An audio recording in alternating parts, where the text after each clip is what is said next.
Boa noite, queridos. Graça e a paz do Senhor Jesus. Amém?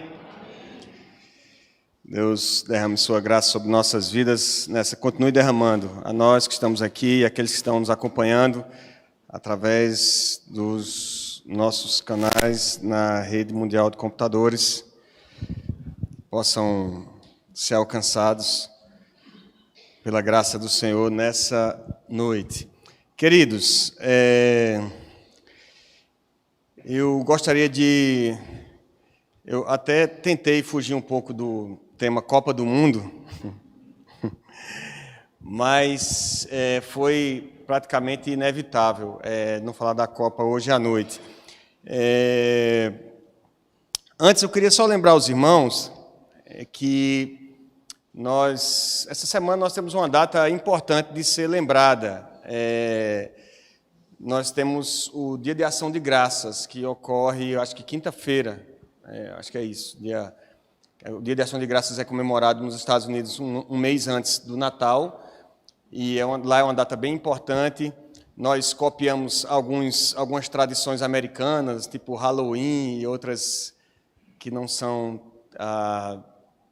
cristãs ou bíblicas, mas essa a gente não copia. E quando eu estava preparando o sermão, eu deixei o potinho da gratidão do lado do computador, enquanto eu estava preparando hoje de tarde, e para trazer aqui para os irmãos, para falar do que é uma prática que nós estamos tentando implementar nos pequenos grupos, alguns de mulheres, outros de homens, que é de a gente ir colocando ali, durante um período, toda a família é convocada para colocar ali num potinho um motivo de gratidão. Alguma coisa que Deus fez, um livramento, as contas que pagou, a prova que fez na escola. E a gente vai colocando para que, ou no dia de ação de graças, ou algum dia que a família entender ali, fazer um culto especial em casa, marcar aquele dia abrindo o potinho e vendo todos os motivos de gratidão que os filhos e nós temos, olhando para o passado, olhando para aquilo que Deus fez na nossa vida, todas as bênçãos que Ele derramou, ali podemos celebrar o nome do Senhor e agradecer a Deus. Eu estou convidando os homens do nosso grupo para fazer isso essa semana, mas queria passar esse procedimento, essa ação para a igreja também, que a igreja, se quiser fazer, é uma boa prática. Mas, e aí no primeiro momento eu pensei em falar sobre gratidão, né? Aí vem a Copa do Mundo. Aí a Copa do Mundo, ela preenche os espaços do nosso tempo, a nossa mente, não é até difícil concentrar para terminar o sermão hoje com o Catar e Equador jogando e tal, aquele jogo de nível técnico excepcional que foi. E eu trouxe algumas informações sobre Copa do Mundo, porque a gente vai falar sobre vai fazer alguns paralelos com a história do Velho Testamento com a Copa do Mundo. E eu trouxe alguns números, alguns não tão honrosos assim para um evento da magnitude da Copa, e outros números aqui trazem espanto. Eu trouxe o primeiro, que é o fato de que a Copa do Mundo é o evento mais popular do mundo mesmo, é o evento mais assistido, mais visto em todo o mundo, segundo a revista Forbes, agora de 2022, ele é visto por bilhões de espectadores em mais de 200 países. E aí eu fui catar alguns dados que eu tinha levantado da Copa de 2014 aqui no Brasil, e nós tivemos algumas informações também sobre a Copa de 2014, que foi aqui no Brasil, que a gente teve mais contato, né, mais proximidade. Nós tivemos a morte de 9 operários que trabalharam durante as obras da Copa. Nós tivemos aí uma lista aí de irresponsabilidades, né, fiscais, políticas, jurídicas aí durante esse período para atender alguns requisitos e critérios da FIFA. Tivemos o MPF processando a FIFA e o Comitê de Organização. para que pudesse se explicar por que a União gastou 1,2 bilhões de reais em estruturas temporárias, em vez de alguma coisa que trouxesse um legado social aqui no Brasil, desvios de superfaturamento. Só um exemplo aqui, o estádio Mané Garrincha, lá do Distrito Federal, segundo o Tribunal de Contas, ele havia sido orçado em 631 milhões de reais e custou 1,9 bilhões de reais, né? 3 vezes o valor que havia sido orçado. 250 mil pessoas, segundo a Articulação Nacional dos Comitês Populares, foram retiradas de suas casas, despejadas para que as obras da Copa pudessem ser realizadas. Então, a Copa ela envolve todo um evento extraordinário, mas há muito mais do que simplesmente futebol ocorrendo ali. E agora, em 2022, no Catar, o custo da Copa do Mundo do Catar está em 229 bilhões de dólares. Eita mesmo, irmã. É 20 vezes mais do que a Rússia gastou em 2018 para fazer a Copa dela. Mas dinheiro para aquele pessoal lá não é problema. Foram vendidos 3 milhões de ingressos. É um número absurdo, já que a população toda do Catar de 2,8 milhões de pessoas, né? Estima-se aí que de visitantes que passem lá por aquele país, que sejam em torno de 1,2 milhões de pessoas, já que o teste de Covid-19 não é mais exigido para a entrada no país. E são números realmente impressionantes, já que o Catar o estado de São Paulo é 34 vezes maior do que o Catar, que o país. Então, são cifras extraordinárias.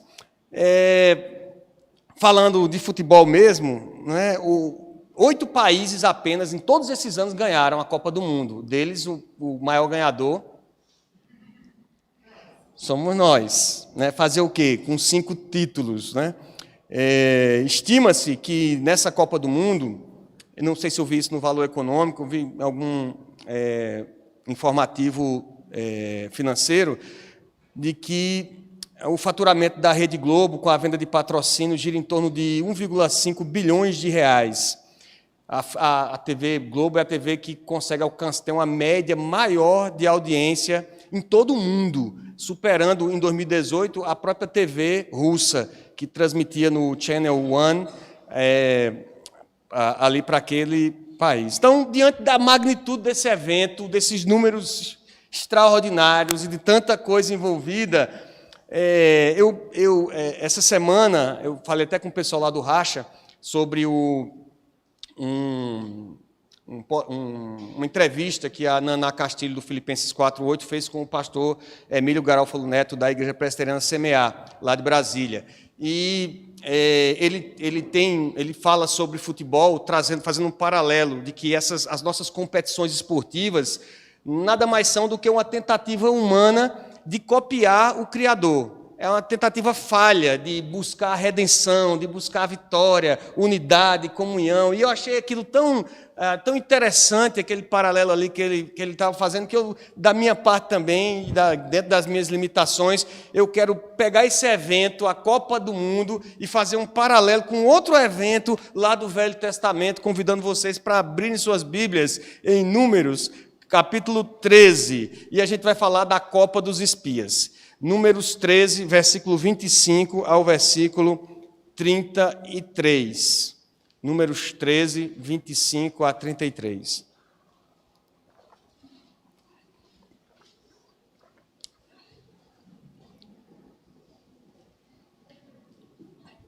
Diz assim o texto da palavra do Senhor. O relatório dos espias, recebido com incredulidade. Ao cabo de 40 dias, voltaram de espiar a terra. Caminharam e vieram a Moisés e a Arão e a toda a congregação dos filhos de Israel no deserto de Parã, a Cádiz. Deram-lhes conta a eles e a toda a congregação e mostraram-lhes o fruto da terra. Relataram a Moisés e disseram: fomos à terra a que nos enviaste. E verdadeiramente, mana, leite e mel. Este é o fruto dela. O povo, porém, que habita nesta terra é poderoso. As cidades muito grandes e fortificadas. Também vimos ali os filhos de Anak, Os amalequitas habitam na terra do Neguebe, os heteus, os jebuseus, os amorreus habitam na montanha. Os cananeus habitam ao pé do mar e pela ribeira do Jordão. Então Calebe fez calar o povo perante Moisés e disse: Eia, subamos e possuamos a terra, porque certamente prevaleceremos contra ela. Porém os homens que com ele tinham subido disseram: não poderemos subir contra aquele povo, porque é mais forte do que nós. E diante dos filhos de Israel, infamaram a terra que haviam espiado, dizendo: a terra pelo meio da qual passamos a espiar é terra que devora os seus moradores, e todo o povo que vimos nela são homens de grande estatura. Também vimos ali gigantes. Os filhos de Anak são descendentes de gigantes.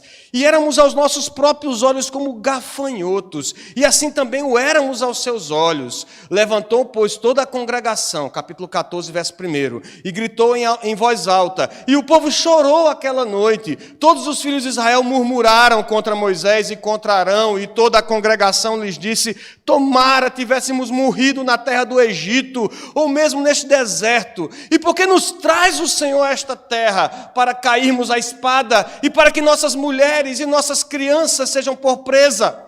Não nos seria melhor voltarmos para o Egito? E diziam uns aos outros: levantemos um capitão e voltemos para o Egito.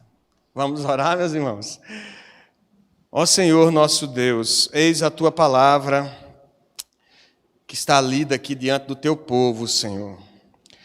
Nós somos testemunhas nessa igreja há tantos anos aqui, desde o seu nascedouro, que o Senhor tem prazer em falar ao coração do pecador. O Senhor transforma, ó Deus, o nosso coração de modo que verdades espirituais possam ser entendidas por nós pecadores, homens incrédulos e medrosos, pessoas que, ó Deus, usam de quaisquer que sejam as justificativas para serem rebeldes à tua palavra e ao Senhor. Tem misericórdia de nós nessa noite, tem compaixão de nós, Senhor. Tem compaixão de cada um de nós nessa noite, aqueles que estão ouvindo essa mensagem, talvez que ouvirão ainda.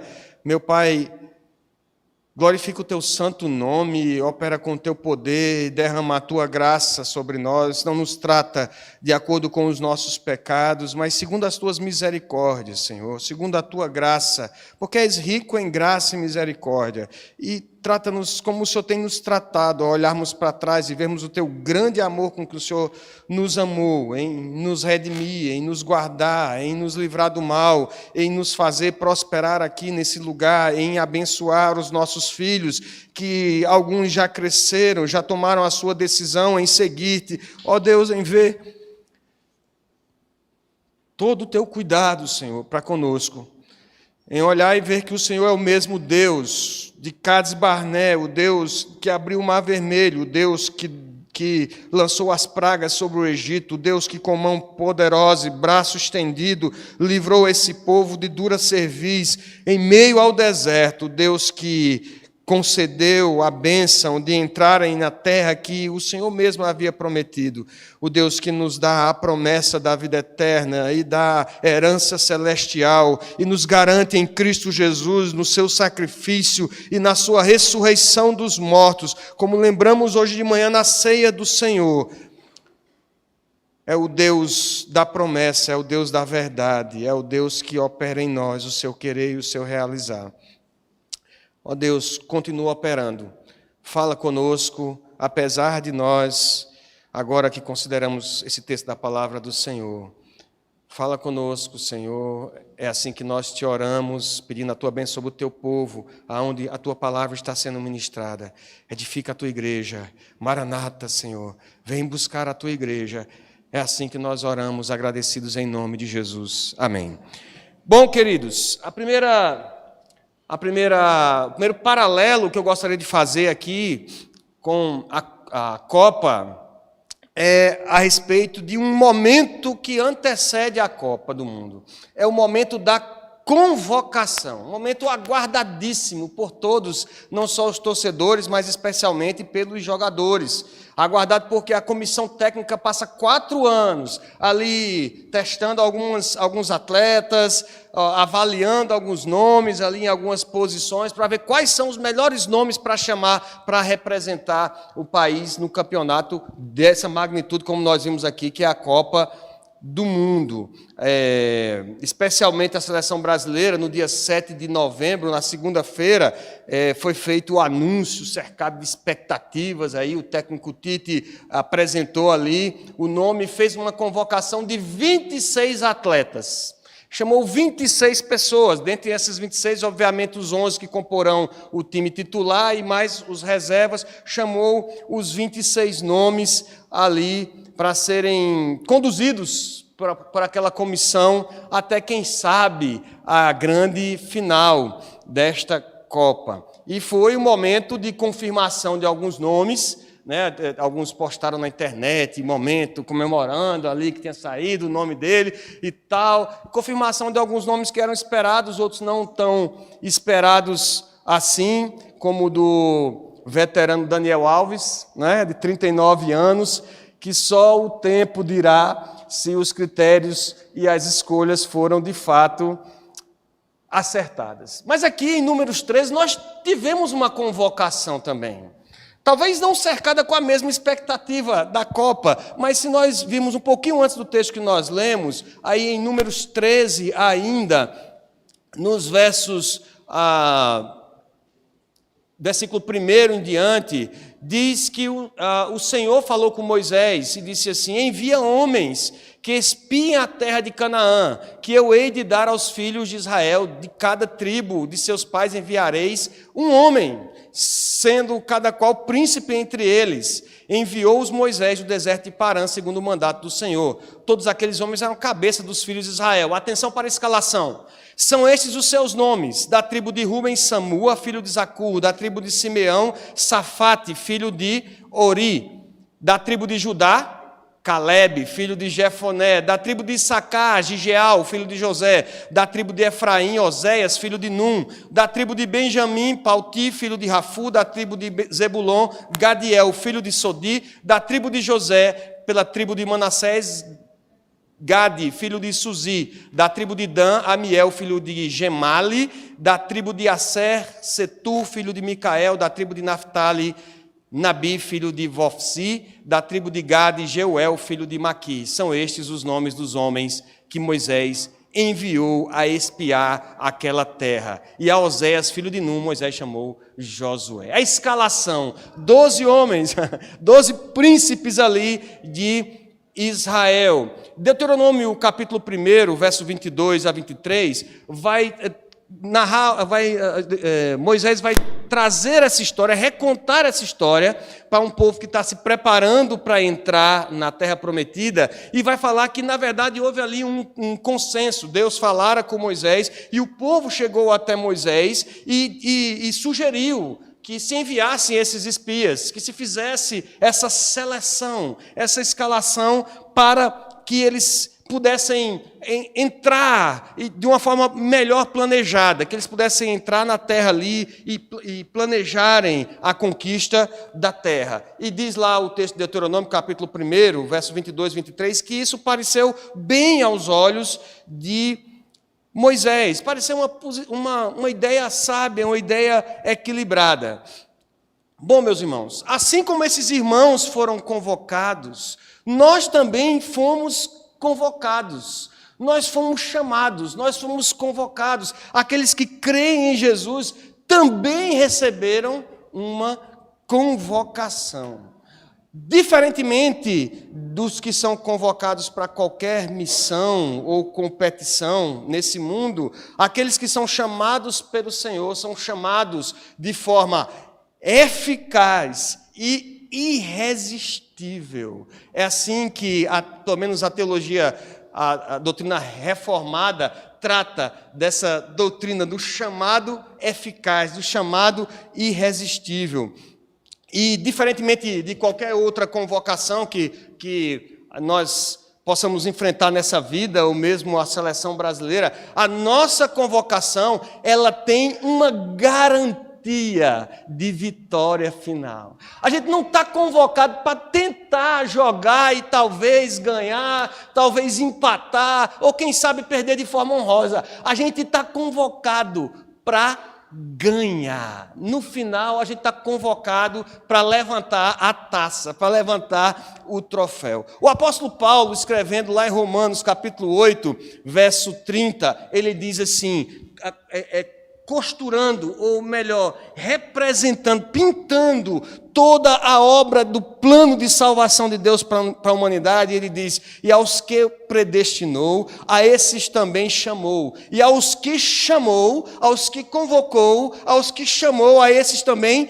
justificou, e aos que justificou, a esses também glorificou. Está completo o plano aqui. A convocação, ela nos garante o chamado de Deus para a salvação, que nós recebemos de forma irresistível, de forma particular, de forma eficaz. Quando Ele chama, ela se completa, essa chamada, essa convocação, não somente com a justificação, com o novo nascimento, mas com a glorificação no último dia. E eu estava lendo sobre esse chamado eficaz, e o Charles Spurgeon, ele tem um sermão que ele vai ensinar a igreja a respeito disso, e ele usa, para falar desse chamado eficaz, ele usa o exemplo de Zaqueu. Zaqueu era de uma cidade que se menos esperava que se chegasse salvação, que era Jericó. E Zaqueu era a última pessoa que se esperava que fosse salva, porque ele era um publicano, ele era usado, inclusive, nas parábolas, para se tratar de um pecador, de uma pessoa cheia de pecados. Você fala, não, é um publicano, é um cara que rouba dos próprios judeus, dos seus próprios pares, é um publicano. E Zaqueu era esse tipo de cara, era um homem que poderia não responder ao chamado de salvação, mas naquele dia em que ele escuta falar de que Jesus iria passar ali, ele não pensa duas vezes. Ele tem muitas barreiras para vencer. O fato dele ser publicano, mal visto pelo povo, o fato dele ser baixinho, em que em alguns momentos isso de fato é um problema, e Zaqueu, ele chega ali e vê aquela multidão, e aí ele sobe numa árvore para ver Jesus. Eu imagino que em cima das árvores quem estava era a molecada, a turma os adolescentes, a turma da UPA, que estava lá em cima das árvores. Eu acho que quando viram o Zaqueu, aquele senhorzinho, chato, abusado, ladrão, subindo, eu acho que eles pensaram, vamos jogar esse cabra aqui de cima, vamos derrubar esse, o que esse cabra está fazendo aqui? Ele tinha tudo para não responder ao chamado da salvação. E ele está lá em cima, e Jesus passa e olha para Zaqueu. Ele não está mais confiado nos seus méritos, ele não está confiado na sua força para se segurar ali, ele quer somente o olhar de Jesus. E Jesus olha para ele, e Jesus diz, Zaqueu, está fazendo o que em cima, meu filho? Desce que eu vou para a tua casa.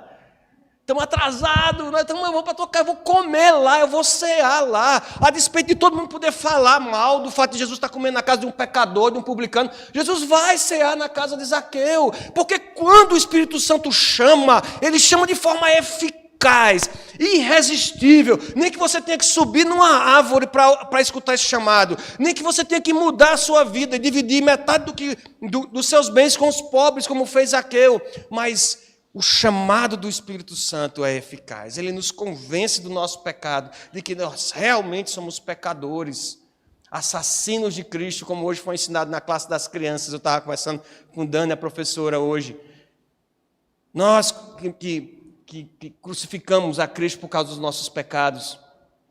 Mas o Espírito Santo nos convence dessa verdade, ela passa a fazer sentido e ela nos incomoda, e o chamado irresistível é particular, porque muitos são chamados, mas poucos são escolhidos. Esse é um chamado geral, mas é um chamado irresistível e eficaz para cada um de nós, aqueles a quem o Senhor de fato predestinou, a quem Ele chamou, a quem Ele justificou e a quem Ele glorificou. E aqueles que são convocados nessa seleção recebem esse chamado. O plano de salvação de Deus para a vida do homem passa por uma convocação.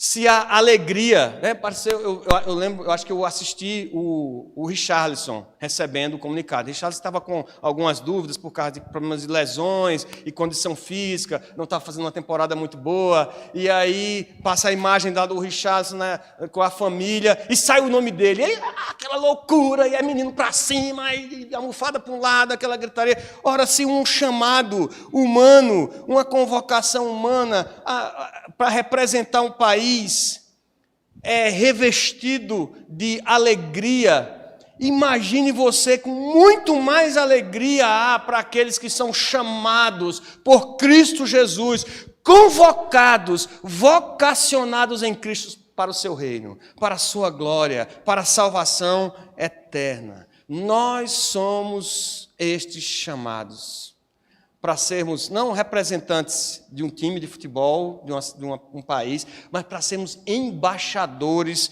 do reino, como diz o apóstolo Paulo lá em 2 Coríntios 5, 20. Fomos chamados para ser embaixadores do seu reino, embaixadores de Cristo.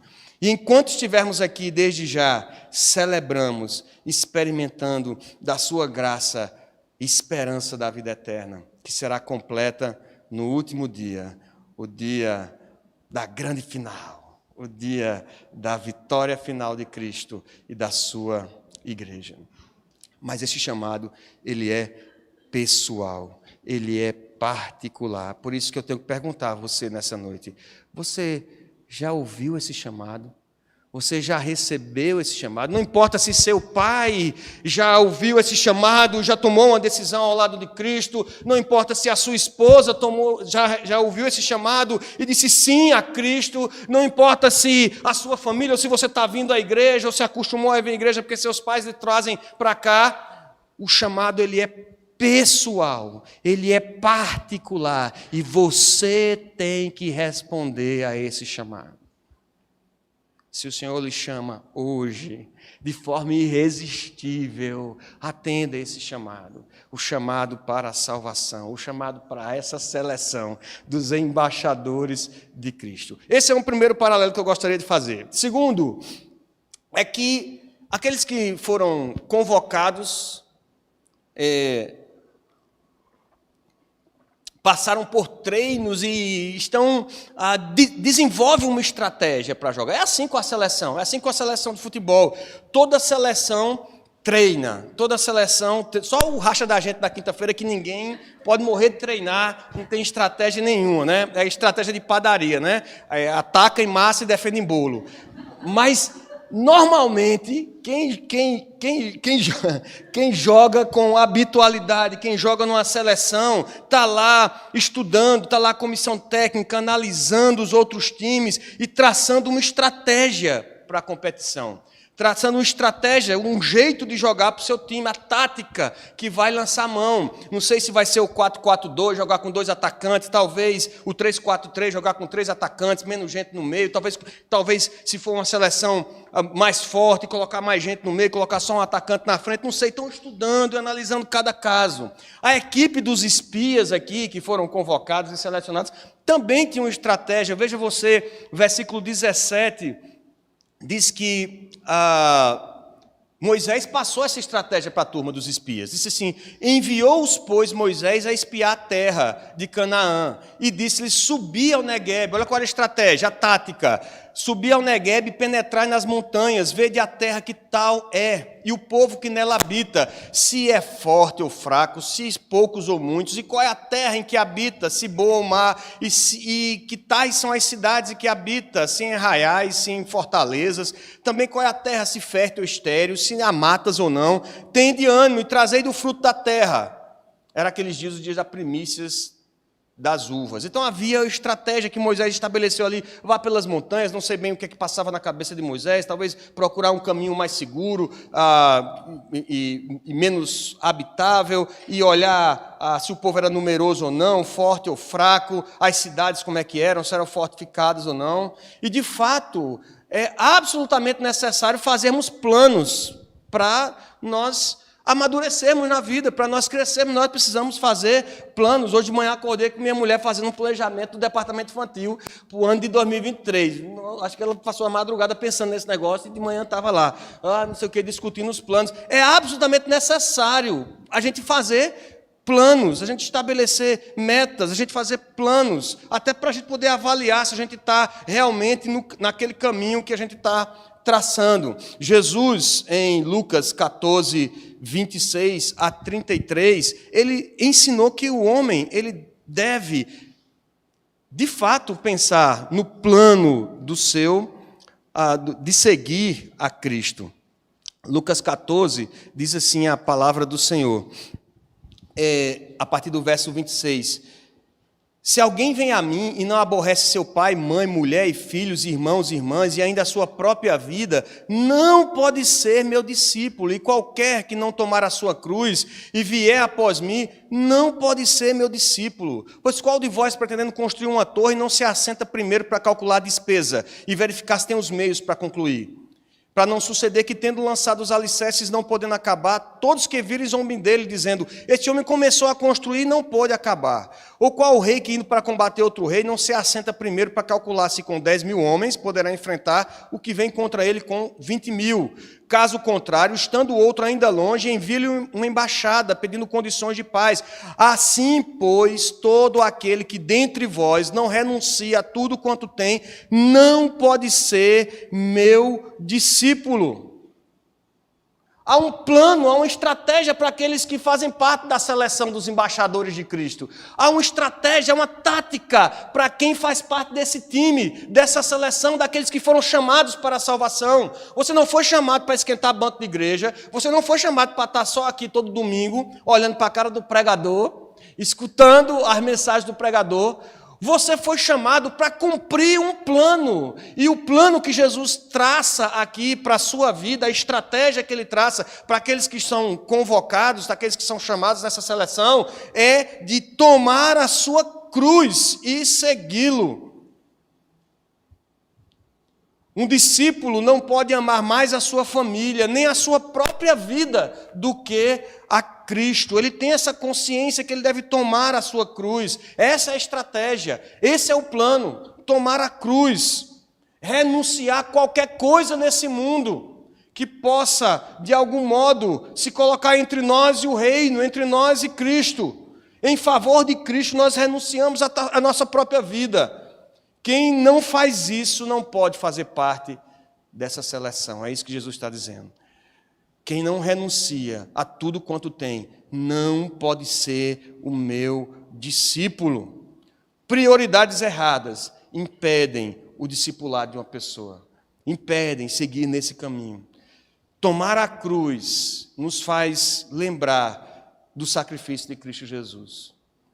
Nos faz lembrar que seguir a Cristo é um caminho também de sacrifício. É um caminho de sacrifício. Pois o nosso compromisso não é com este mundo. O nosso compromisso não é com as pessoas desse mundo, não é em agradar pessoas, não é em agradar esse mundo. Nem mesmo em satisfazer os meus desejos egoístas de ter ou de ser qualquer coisa. O nosso compromisso é em agradar a Cristo, em fazer a vontade dEle, em estabelecer o seu reino, em prezar pela sua vontade.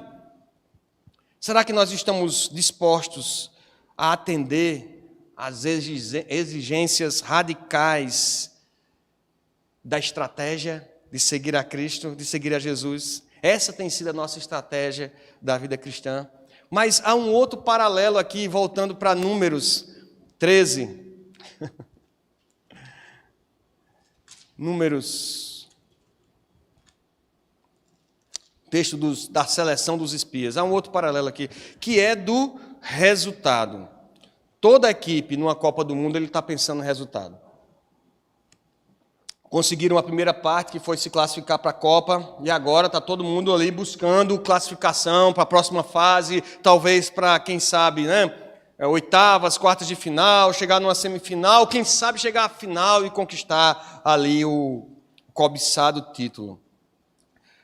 Quando a gente fala de resultado, eu acho que não tem como fugir do mais marcante resultado para as nossas vidas, né, não?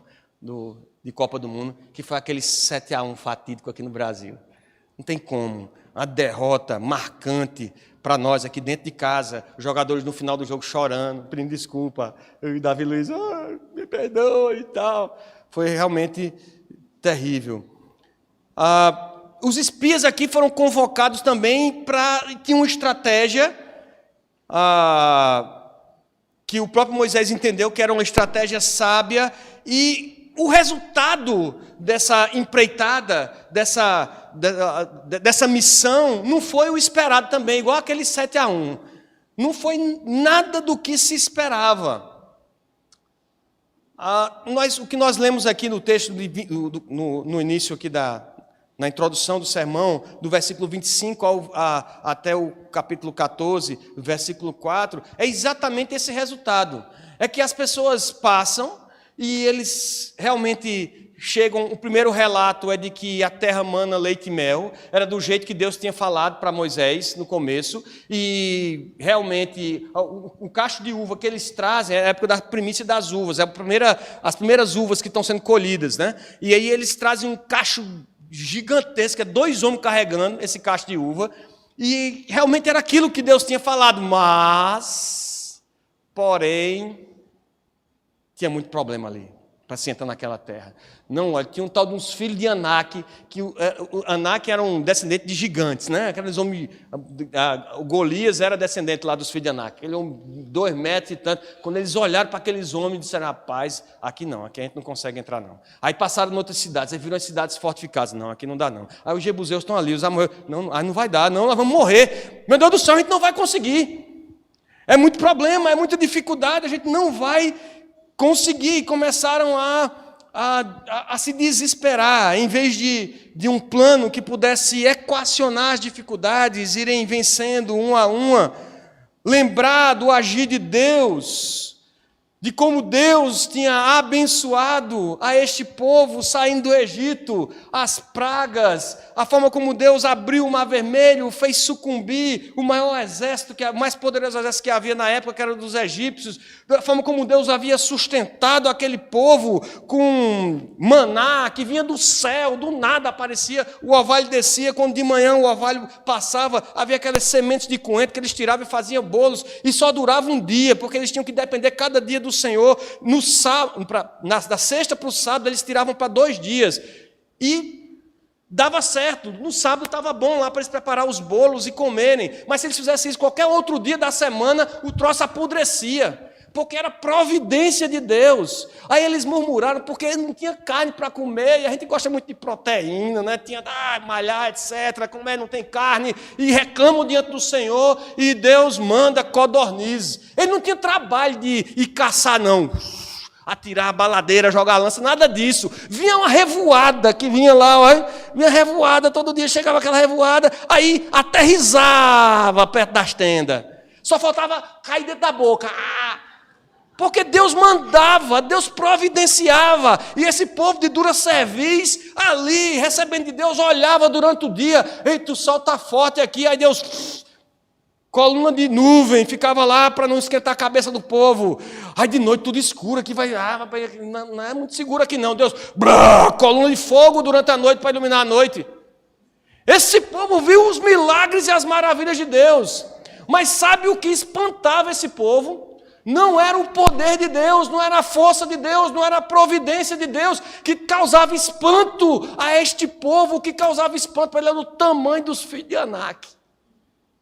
Sabe, meus irmãos, um pecado que a gente não reconhece como pecado, um daqueles pecados secretos, como diria Jerry Bridges no livro dele, pecados ocultos, secretos, que a gente guarda, a gente nem considera pecado, é incredulidade e medo no nosso coração. E a gente nem acha que é pecado. E a gente fica aterrorizado com o futuro. A gente fica com medo, a gente fica falando desse povo como se esse povo realmente, esse povo é mau. Ah, povo de dura cerviz, a gente fica criticando esse povo, mas a gente age igualzinho a eles. A gente faz igualzinho a eles fazem, inclusive as mesmas. Ontem eu falava com uma senhora, inclusive ela não é crente, e ela falava preocupada com o futuro do nosso país, porque eu fico pensando nos meus netos. E eu quase disse a ela igual a Caleb, disse: Eia, a senhora precisa crer em Deus, a senhora precisa crer, nós precisamos confiar os nossos filhos, os nossos descendentes, a próxima geração ao Senhor, porque nós cremos que Ele é o Senhor da história. Ele é o Deus Todo-Poderoso que nos trouxe até aqui. Não foi o meu braço, não foi a minha força, não foi a minha expertise, não foi o meu conhecimento de informática, a ciência dos homens que nos trouxeram até aqui. Quem nos trouxe até aqui e quem nos sustenta é o Senhor. Então, cuidado, meus irmãos, porque nós fazemos igual a esse povo aqui. Ficamos propalando incredulidade e medo para todos os lados. E Deus não deixa esse pecado sem castigo. Veja aí, capítulo 14, verso 28 ao verso 38, diz a palavra do Senhor, o povo trazendo resposta, Deus trazendo resposta a esse povo. Disse o Senhor: dize-lhes, por minha vida, diz o Senhor, que como falaste aos meus ouvidos, assim farei a vós outros. Neste deserto cairá o vosso cadáver, como também todos os que de vós foram contados segundo o censo, de 20 anos para cima, os que dentre vós contra mim murmuraste. Não entrareis na terra a respeito da qual jurei que vos faria habitar nela, salvo Caleb, filho de Jefoné, e Josué, filho de Num. Mas os vossos filhos, de que dizeis, por presa serão, farei entrar nela.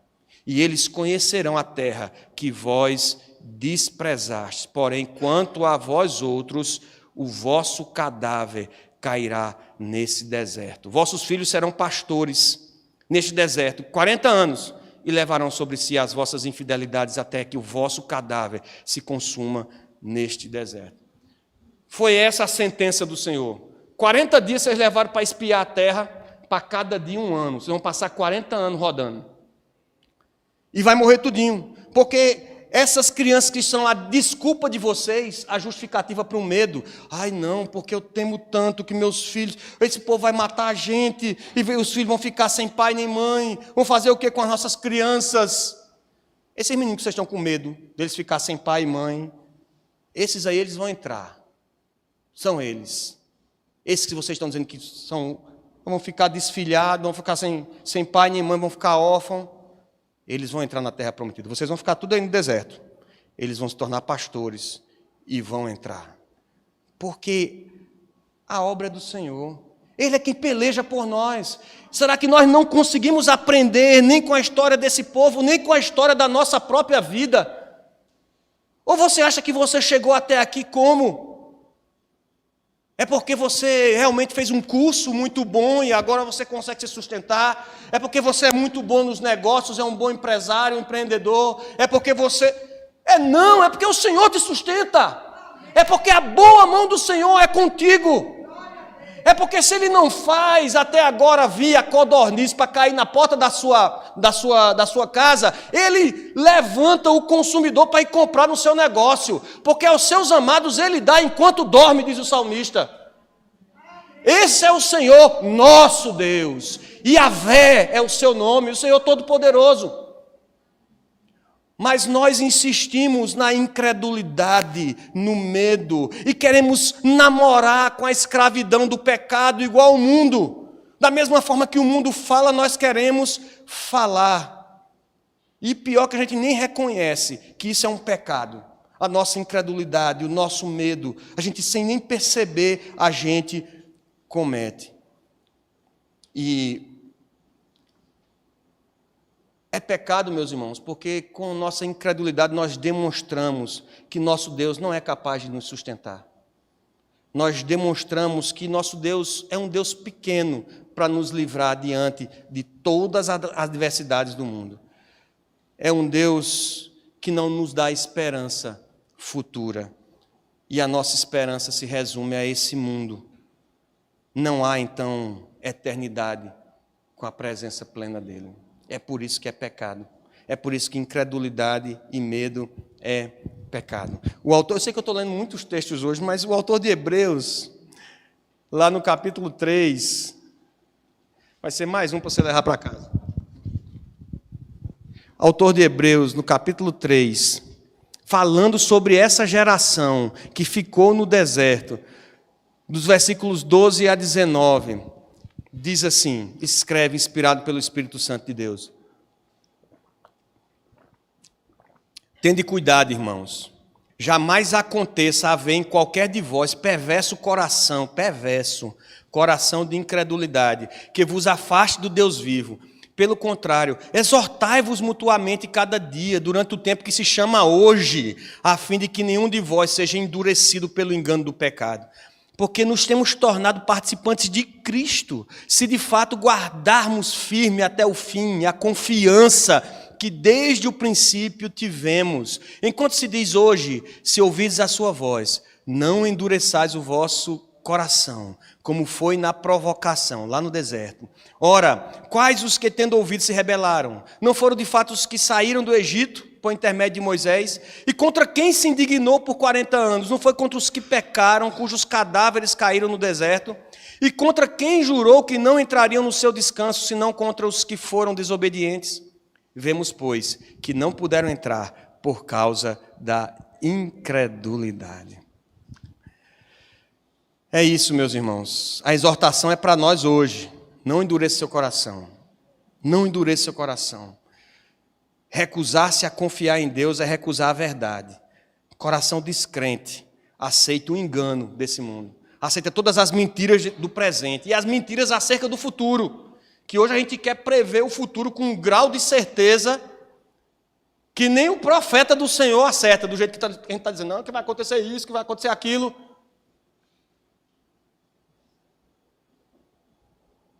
Ao contrário, meus irmãos, nós somos o time, a seleção que guarda a confiança que desde o princípio nós temos, que Deus em Cristo e só em Jesus perdoa o nosso pecado.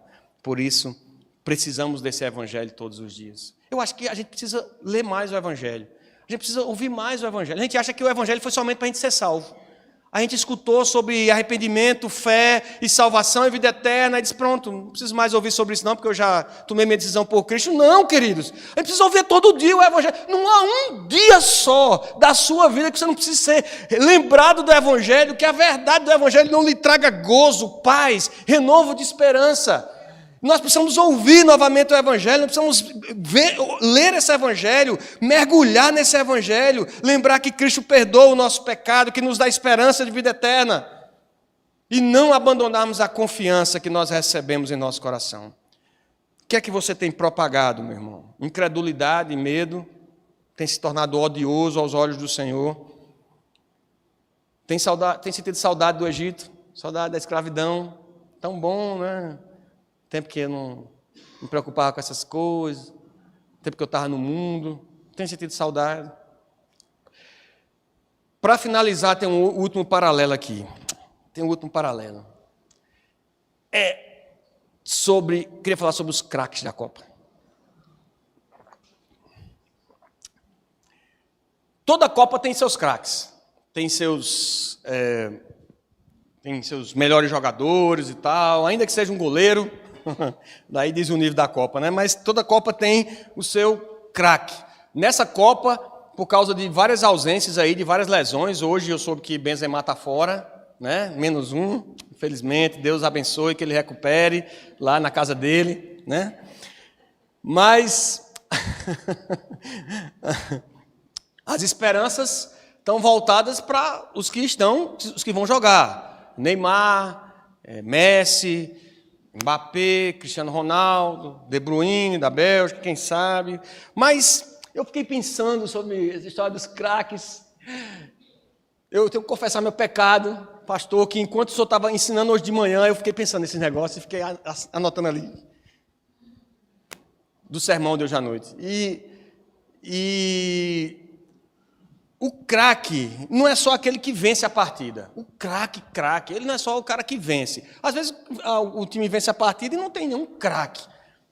Mas o craque, ele mesmo ele tem um reconhecimento, ele tem uma espécie de vitória moral que anda com ele, mesmo quando o resultado da partida não é aquele que ele estava esperando, a vitória.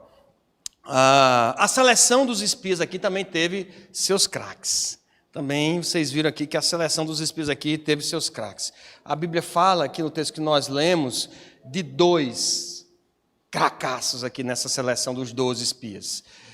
Um se chama Caleb, e esse é meu modelo de envelhecer. Caleb, eu fico pensando, eu quero envelhecer como Caleb, porque diz a Bíblia que Caleb chegou aos... Aquele tinha 40 anos, 40, 45 anos. E aí ele chega depois para entrar na terra prometida, a parte de Hebron, que ele receber na repartição das terras lá, e ele chega para Josué. Josué está cansado, já está querendo entregar o cargo, Josué já está querendo aposentar, Caleb está com uns 85 anos. E ele chega para Josué, eles não tinham ainda retirado os povos ali de Hebron, os jebuseus, e parece pelo texto, coisa da minha cabeça, a Bíblia não está dizendo assim não, mas assim da minha interpretação, que Josué está meio encabulado de conversar com ele, que ele vai ficar com a terra que ainda tem gente, que ele ainda vai ter com 85 anos, passou os 40 anos, entrou na terra e ainda vai ter que lutar ainda pela terra dele. Aí Caleb com 85 anos, escuta essa, Caleb, 85 anos, aí ele chega em forma aos 85, pelo menos com a língua em forma, porque ele chega para Josué e diz assim, ó, esquenta não, Josué, do jeito que eu era há 40 anos atrás, eu sou hoje muito mais. Eu vou desterrar esses... O Senhor é comigo, eu vou botar esse povo para correr. 85, meu amigo. Eu vou botar essa galera para correr. Pode ficar tranquilo. A minha família vai lá, a gente vai fazer esse negócio acontecer. Eu digo, é meu modelo de envelhecer. Chegar com uns 85. Tem avanço missionário ali. Bora. Hã? Botando o povo para correr. 85 anos eu pregando. Então vai ser aonde? Vai ser em Cabaceira. Vamos para Cabaceira pregar. Vamos, vai ser na praça com os jovens, bora. Amém, 85 anos. É meu modelo de envelhecimento, é Caleb. Mas é os 2 cracassos aqui, é Caleb, filho de Jefoné, e um tal de Josué, que vai ser o sucessor de Moisés. Caleb, ele é o primeiro que manda o povo... Ele manda o povo calar a boca. Não sei se vocês viram isso que a gente leu no capítulo 13. Quando o pessoal começou a dizer, olha, realmente é tudo que Deus disse. É terra que mana leite e mel, mas, olha, os amorreus, os jebuseus, os filhos de Anak, aí ele diz, versículo 30, então Caleb fez calar o povo perante Moisés. Quando ele viu que o medo estava tomando conta, a incredulidade é contagiosa, começa a falar e todo mundo começa a ficar com medo, e ele diz... Eia, subamos e possuamos a terra. Vamos lá, gente, que é isso? Nós vamos possuir a terra, porque certamente prevaleceremos. É o homem que confia na promessa do Senhor. Ele não está confiado somente na força dele, ele não está confiado que, é porque o nosso exército é... Não, é porque foi Deus que prometeu. Parem de falar essas bobagens aí, vamos lá e vamos prevalecer. Nós estamos perdendo tempo, porque a ordem do Senhor é urgente, e a gente vai entrar lá. Josué, outro, aí no capítulo 14, versículo 5, 6 em diante, quando o povo começa a dizer que vai levantar um capitão tem tudo a ver com o time de futebol, né? Levantar um capitão para voltar para o Egito, diz o versículo 5 do capítulo 14. Então Moisés e Arão caíram sobre o seu rosto perante a congregação dos filhos de Israel. E Josué, filho de Num, e Caleb, filho de Jefoné, dentre os que espiaram a terra, rasgaram as suas vestes. E falaram a toda a congregação dos filhos de Israel, dizendo, a terra pelo meio da qual passamos a espiar é terra muitíssimo boa. Se o Senhor se agradar de nós, então nos fará entrar nessa terra e nula dará, terra que mana leite e mel. Tão somente não sejais rebeldes contra o Senhor, e não temais o povo desta terra, porquanto como pão os podemos devorar. Retirou-se deles o seu amparo, o Senhor é conosco, não o temais. Essa é a palavra de Josué e de Caleb. A dúvida dos 10 espias envenena todo o arraial. O principal pecado aqui é a falta de fé em quem Deus é e naquilo que ele tem feito, a transgressão do primeiro mandamento. Há um detalhe que passa quase despercebido nessa história, e eu só hoje, lendo e estudando, foi que eu vi. É que, em se tratando de um desses personagens, lá no versículo 16 do capítulo 13, a palavra de Deus diz que o nome de um deles foi mudado. Diz assim, são estes os nomes, a convocação que a gente leu aqui. Aí diz assim o versículo 16, são estes os nomes dos homens que Moisés enviou a espiar aquela terra. E a Oséias, filho de Num, Moisés chamou Josué. O nome de Josué não era Josué. O nome de Josué era Oséias. Oséias significa salvação. Mas Moisés mudou o nome de Josué. Disse, olha, seu nome agora não vai ser só salvação, não. Vai ser salvação em Deus. Yeshua vai ser o seu nome. Para enfrentar a incredulidade do coração humano, para enfrentar a desesperança do mundo, para entrar para a lista dos craques convocados por Deus, não há outro meio, não há outro caminho. Não pode ser qualquer salvação que o mundo venha dizer, que religião venha dar. A salvação vem através da fé, unicamente em Jesus que nos salvou. Só há um Salvador. Não é qualquer salvação, tem que ser salvação em Deus, tem que ser salvação somente em Jesus. Ele não apenas nos chama para a sua lista de craques, mas ele transforma a nossa natureza, nos fazendo novas criaturas. Foi assim com Oséias, mudou para Josué. Foi assim comigo. Você já experimentou esse novo nascimento? Você já experimentou essa mudança de natureza? Você já experimentou essa mudança de vida? Quero ler a lista final dos convocados. A lista final dos convocados se encontra em Apocalipse, capítulo 7. Eu prometo, é o último texto que eu vou ler hoje. Apocalipse, capítulo 7, verso 13 a 17. Apocalipse 7, verso 13 a 17. Diz assim o texto.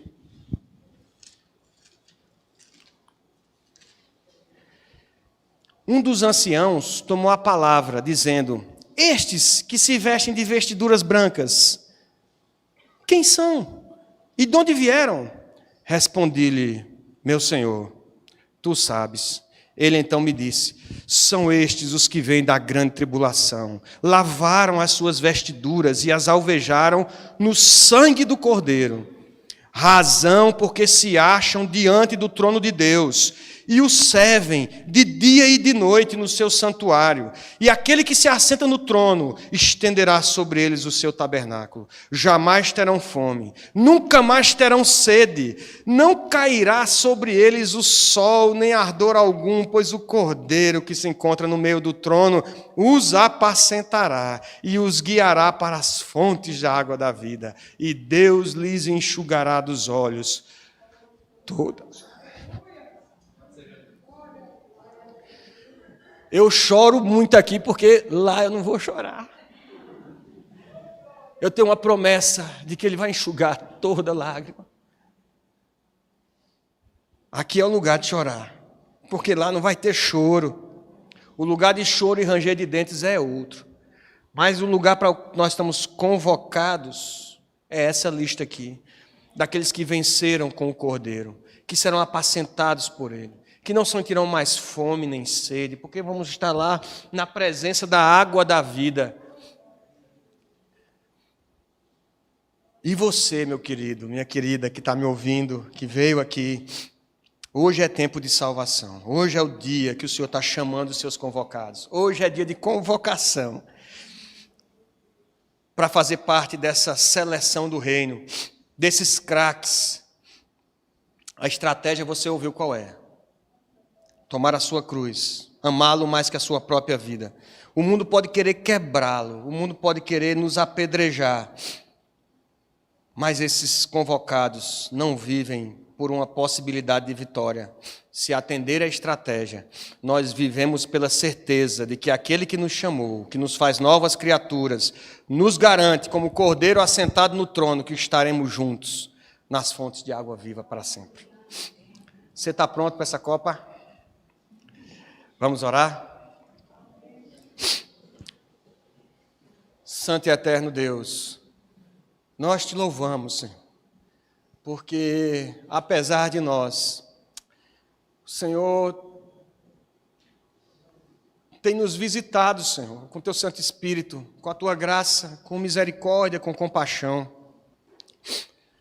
Te louvamos pela tua palavra, Senhor.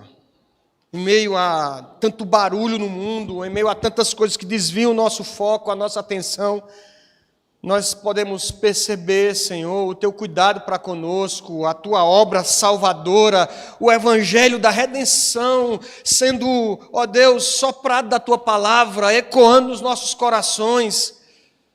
Ó Deus, nós te louvamos porque o Senhor nos convoca de forma irresistível, eficaz, o Senhor nos faz novas criaturas e nos faz, ó Deus, tomar a nossa cruz. Até isso precisamos de Ti, Senhor, para seguir-te. Tem misericórdia de nós. Ó Deus, renove em nós essa esperança bendita, que estaremos para sempre contigo, Senhor, desse rio maravilhoso de águas vivas que é o Senhor, do sol da justiça, Senhor, que iluminará e aquecerá o nosso coração. Ó Deus, de que o Cordeiro Santo nos apacentará. Renova essa esperança em nós, para que nós não andemos olhando para a escravidão do pecado, para que nós não andemos olhando para as coisas desse mundo, Senhor, para o desespero desse mundo. Ó Deus, que a Tua vontade revelada a nós, Senhor, para nós e para nossos filhos, a todos que o Senhor chamar, que o Senhor possa nos usar como instrumentos Teus, para a glória do Teu nome, para a pregação desse Evangelho. E hoje, Senhor, aqui nesse lugar, aqueles que se sentem chamados, Senhor, e pela primeira vez percebem a necessidade de responder esse chamado, de tomar a sua cruz, de reconhecer os seus pecados e clamar ao Senhor como Senhor, Salvador, único, pessoal, que o Senhor completa a Tua obra na vida de cada um. Em nome de Jesus, Senhor, a partir de hoje, opera, Senhor, para a glória do Teu santo nome. Aqueles que estão nos ouvindo também, através da internet. Completa a Tua obra, Senhor. Renova a Tua graça. Concede-nos o que Te pedimos. Em nome de Jesus. Amém. Amém. Deus nos abençoe. Amém.